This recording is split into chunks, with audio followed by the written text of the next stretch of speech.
Okay, I'm just gonna do a quick tutorial on how to algae scrape your tank. So I use these, I don't know how to say it, Seachem. You get the algae scraper and then you get these replacer blades here.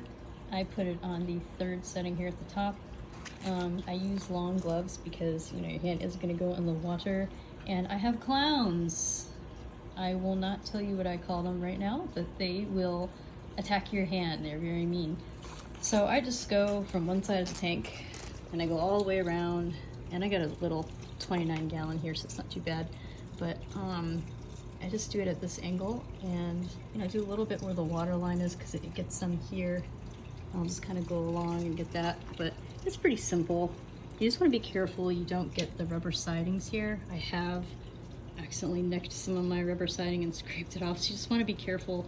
Some people want like perfect lines and they'll get like super close and have all these ideas for like how to get that really well, but some people are okay with just leaving like a very thin line, getting as close as they can. After my experiences, I'd rather just have a very thin line in my experience rather than accidentally get some of the rubber off, but it's a pretty thick lining, but still. And I just want to be careful, like I move my rocks away from the glass enough that I can know that I can fit this in here. And I do have some nems, so I have to be a little gentle. So what I'm going to do is I'm just going to kind of start at the top. I got my little urchin there too.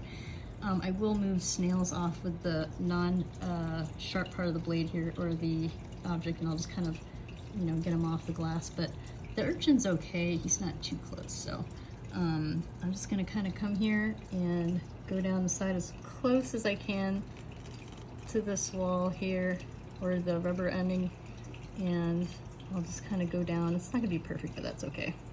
And sometimes it takes some elbow grease when it's built up. That's why you want to do this at least, whoops, sorry there. At least, I do mine every other day. I feed every other day, and then I'll do this after I feed them. You just want to get down there. Sometimes you can get down into the sand a little bit against the wall too, and get, you know, push back a little bit, get some of this yucky stuff from the glass. But I mostly do that part more when I'm cleaning the tank. And here, like when I've got stuff in the way, I will make my angle a little bit, you know, more perpendicular, parallel to the glass.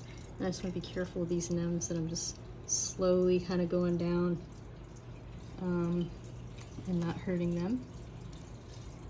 Just kind of go around here slowly.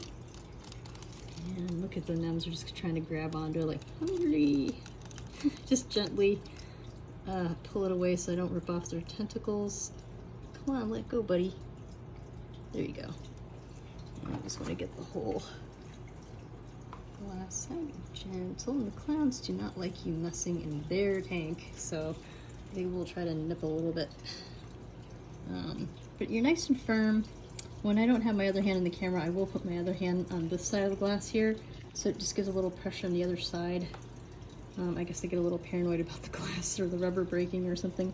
I just take my time. And same thing, rinse and repeat. I do the same thing for all four sides. And just being careful, like sometimes I'll even start here with the rubber, right by the rubber as close as I can get, but being like really careful and slow. Like I would not mess around with this if I were you. All right. Yeah, I'll just kind of do the whole length. There you have it. It looks nice and clean and clear. Some people will do this every day. I find it with mine, keeping the nitrates down and stuff, it doesn't really get too much. But I do have a bunch of snails, and I have a tuxedo urchin that love eating this stuff on the glass, so I think they keep it pretty good too. But when I'm gone for like 2 weeks, for sure, like 2 weeks, it's pretty bad. Like if I don't have somebody watching the tank, it's a major cleanup. But if you're here, you can take care of it little by little, and it's not too much elbow grease or muscle involved here if you keep it up. But if you let it go, you're gonna have a lot of scrubbing. And then I will buy and replace these blades probably, I feel like I do it like 2 or 3 times a year, just whenever you feel like it's getting dull. Like I just have a small tank, so it's not taking a lot of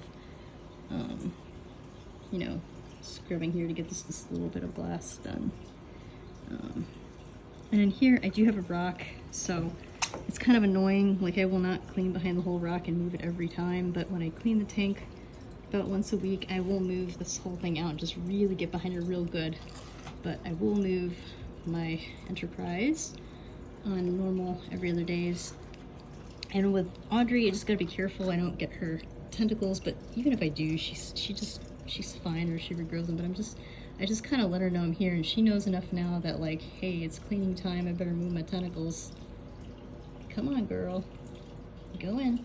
Like, she knows this. If I do this kind of movement with the water, she knows it's like me trying to clean sometimes, and she'll like move. Let's see. Come on, go in. I'm just trying to be gentle with her. Move. Move. Come on, move. So it's actually not too bad. I'm just gonna leave it. Sometimes she will go all the way back in, but it's okay. That's enough for today. Hi. There we have it. Nice, clean front.